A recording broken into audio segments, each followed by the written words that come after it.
This story was posted by a mother on Reddit in 2021 under the username at Sleepless Mama. She wrote, "My 5-year-old son talks to someone in the mirror, not in a cute imaginary friend way, it's different, and it started 3 weeks after we moved into the new house." The house was old, a relic of a bygone era. Built in the 1950s, it possessed a certain charm, a weathered beauty that hinted at stories untold. They just moved in, seeking a fresh start, a clean slate after the storm of a divorce had swept through their lives, leaving behind a trail of emotional wreckage. The old house seemed like the perfect sanctuary, a place to rebuild and rediscover themselves. It was a chance to create new memories, to fill the empty spaces with laughter and love, and to leave the shadows of the past behind. At first, everything seemed normal, almost idyllic. The days were filled with unpacking, exploring the neighborhood, and settling into their new routine.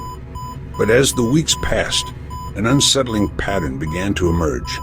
He began waking up at night, every night without fail. The digital clock on his nightstand would glare at him with its cold, unwavering light, always displaying the same time, 2:30 a.m. It was as if some unseen force was pulling him from the depths of sleep, dragging him back to consciousness at precisely the same moment each night. He'd sit on his bed, small and vulnerable in the darkness, his eyes wide with a mixture of fear and fascination, would be fixed on the mirror across the room. And then he'd begin to whisper, his lips moving silently, forming words that were barely audible, lost in the stillness of the night. It was a strange and unsettling ritual, a secret conversation with an unseen companion. She'd ask him in the morning, her voice gentle and filled with concern. "Who are you talking to, sweetheart? Who are you whispering to in the middle of the night?" She tried to sound casual, but a knot of anxiety was tightening in her stomach. His response was always the same, delivered in a hushed tone, his eyes never leaving the reflection in the glass. "My friend. He lives in the glass. He's always there, waiting for me." At first, she tried to dismiss it as an overactive imagination, a child's way of coping with the upheaval in his life. She thought he was just imaginative, creating an imaginary friend to fill the void left by the divorce. But as the nights went on, and the whispering continued, a sense of unease began to creep into her heart. Until one night, driven by a growing sense of dread, she walked past his room and heard him laughing, a high-pitched, gleeful sound that sent shivers down her spine. She stopped, her hand hovering over the doorknob, her heart pounding in her chest. She called out his name, her voice trembling slightly. But there was no response, only the echo of her own voice in the empty hallway. Just silence. A heavy, suffocating silence that seemed to press in on her from all sides. She hesitated, her mind racing, trying to rationalize what she had heard. Maybe she was mistaken. Maybe it was just a dream. Except when she stepped closer, drawn by an irresistible force, she heard something else. A whisper, faint, echoing, almost imperceptible, like the rustling of leaves in a distant forest. It seemed to be coming from the mirror, a ghostly voice emanating from the depths of the glass. Overcome with a sudden surge of fear, she reached out and turned the lights on, flooding the room with a harsh, artificial glow.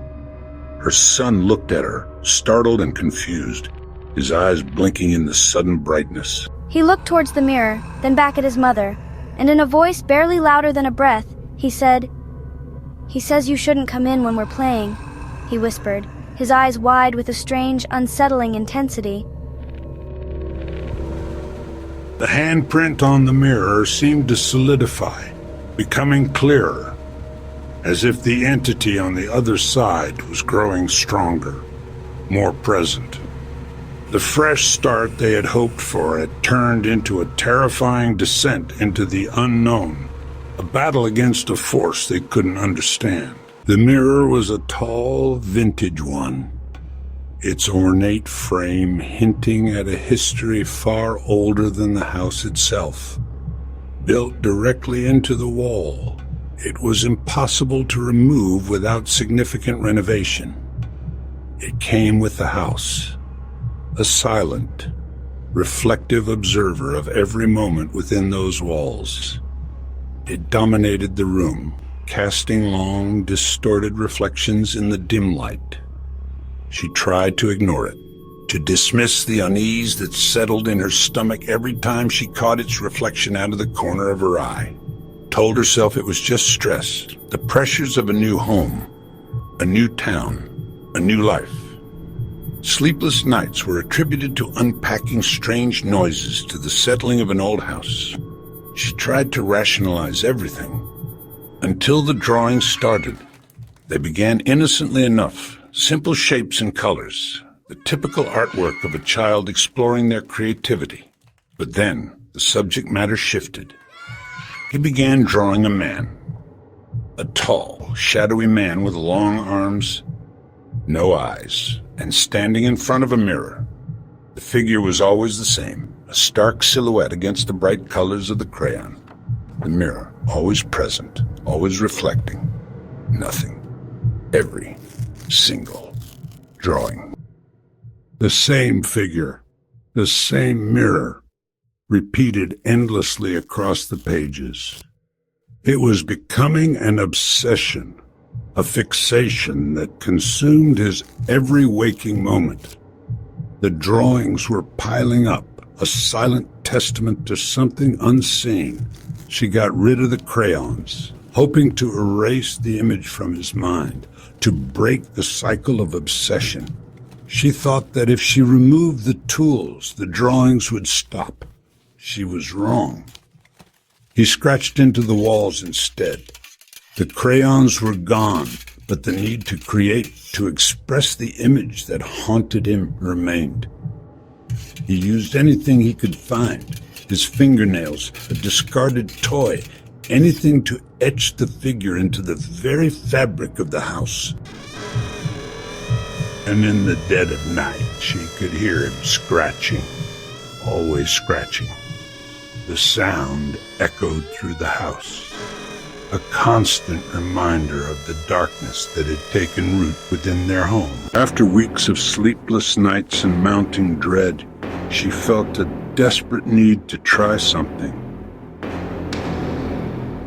Anything to break the cycle of fear that had gripped their home.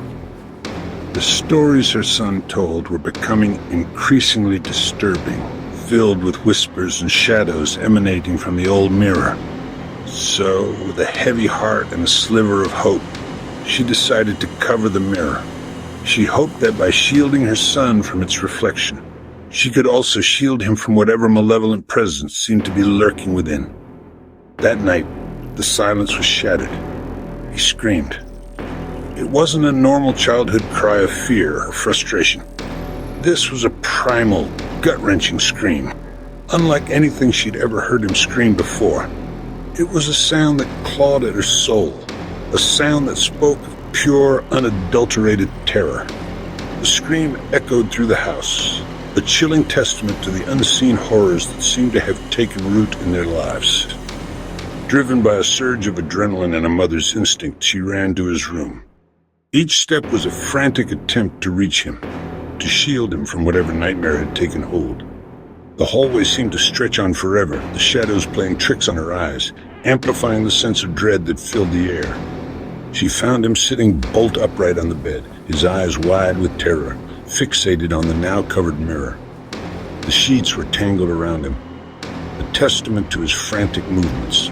He was pointing a trembling finger at the draped mirror, his small body shaking uncontrollably. It was trembling. "He's mad," he said, his voice barely a whisper, laced with a fear that chilled her to the bone. "You locked him out. He wants me to open it." His words hung in the air, heavy with an unspoken understanding of the entity lurking behind the veil.